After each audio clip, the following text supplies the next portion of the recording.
In fairness, Joe did eventually address the dangers to the U.S., including the most pressing threat that we now have, climate change. Take a look. The single existential threat to the world is climate change.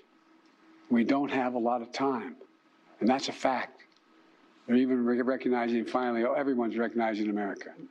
No, it's not the new axis of evil of China, Russia, Iran. It's not the fact that the Saudis have joined with China, have made an alliance with the Iranians, are making an alliance with the Syrians. It has nothing to do with the fact that Egypt is now aligned with Putin, nothing to do with the fact that we discovered through this document leak, intelligence leak, that in fact the UAE, they too have abandoned us. They're moving towards China. They think China's going to win this conflict because America doesn't have a president that knows what day of the week it is.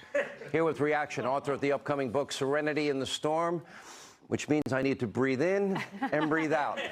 Outnumbered co-host Kayleigh McEnany and former Michigan gubernatorial candidate Tudor Dixon is with us. So the economy, that's not the biggest threat we have. China, Russia, Iran, the Saudis abandoning us. Now, also decreasing their output of oil by 1.3 million barrels a day. That's not the biggest threat. Egypt now aligning with Putin, the UAE aligning with Putin. Those aren't the biggest threats? Well, they should be. But look, we have a commander-in-chief who, I'll quote him exactly, said, let's lick the world, whatever that means. So that's what China sees. It's absolutely asinine. He was asked... What did he say? Let's lick the world. That's what he said. Direct quote. I couldn't interpret it, so thank you for being an interpreter. You're welcome. It was transcribed on Twitter, so that's where I got that. But look, when you're asked a question like, what do you think about the biggest documents leak of classified material in decades? Your answer should not be, I'm going to plant a tree.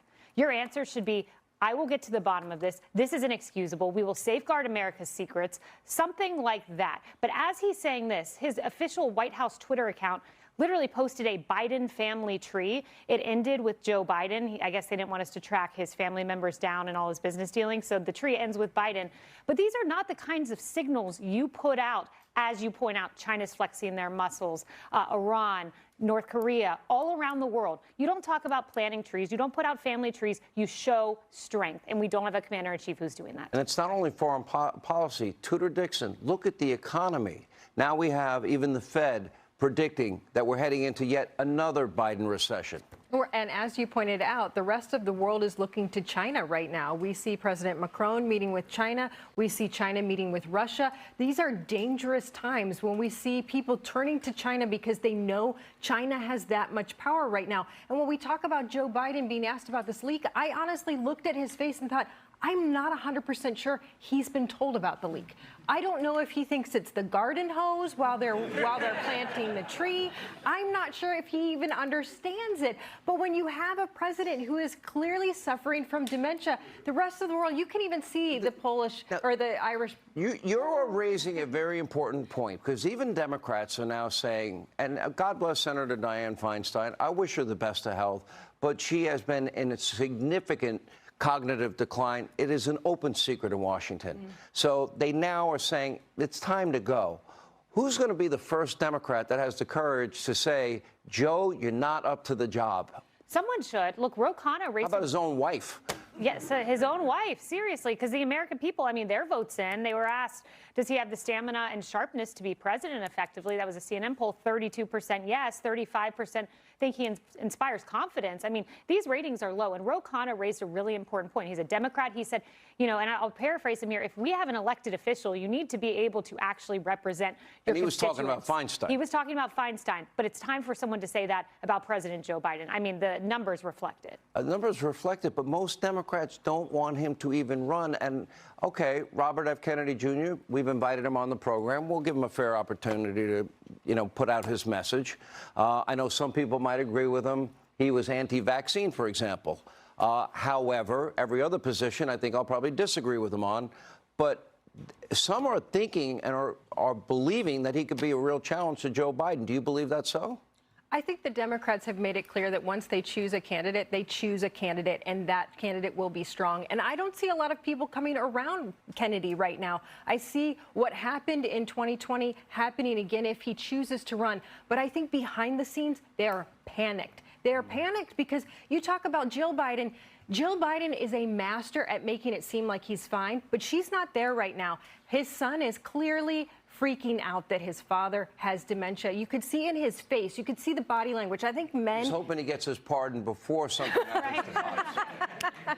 Yes. Yeah. Well, let me just ask you both this last question, because heading into 2024, I think the Republican Party has to change the way they look at elections. And by that, I mean there has been reluctance, resistance towards voting early and voting by mail. That has to stop. Republicans, you've got to get over it. Embrace it. That is the system we have. I prefer paper ballots, but until you win elections, you can't change the system. Secondly, and more importantly, Democrats don't run campaigns like they used to. They don't do media avails. They don't shake hands, do selfies, kiss babies, do town halls. They hide in their basement. They have hundreds of millions of dollars in negative ads, and then they do something called legal ballot harvesting, and they are successful at it. Republicans need to do it as well, if not better, if they ever want to win a state like yours in Michigan ever again. It's more than that. It's more than that. They're going after the data, and we're not doing that. We're running elections like it's 20 years ago. They are micro-targeting people. They don't have to go out of their homes because they get the message you want to hear directly to you without you ever seeing your candidate. You agree, Kayleigh? I do entirely. Look, DeSantis ran a great mail-in voting strategy. We need to emulate that nationwide. Florida Republicans, well, I'm not talking to them. They've embraced early mail-in voting, and they have fixed their system. Need to do it nationwide. But to your point about Democrats hiding from the public, I read reporting that Biden is counting on not having to debate. He's counting on trumping the nominee, arguing with the Presidential Debate Commission, and not having to debate. We can't let that happen. The pressure needs to be on now. You must debate. You can't hide like Democrats did across the country. I mean, like John Fetterman, like Joe Biden, Yes, and exactly. Katie Hobbs all did? Exactly. Does everyone in the audience agree? You can clap if you agree. All right. You people that run the party better get your act together. Anyway, Tudor Dixon, Kayleigh McEnany, thank you very much.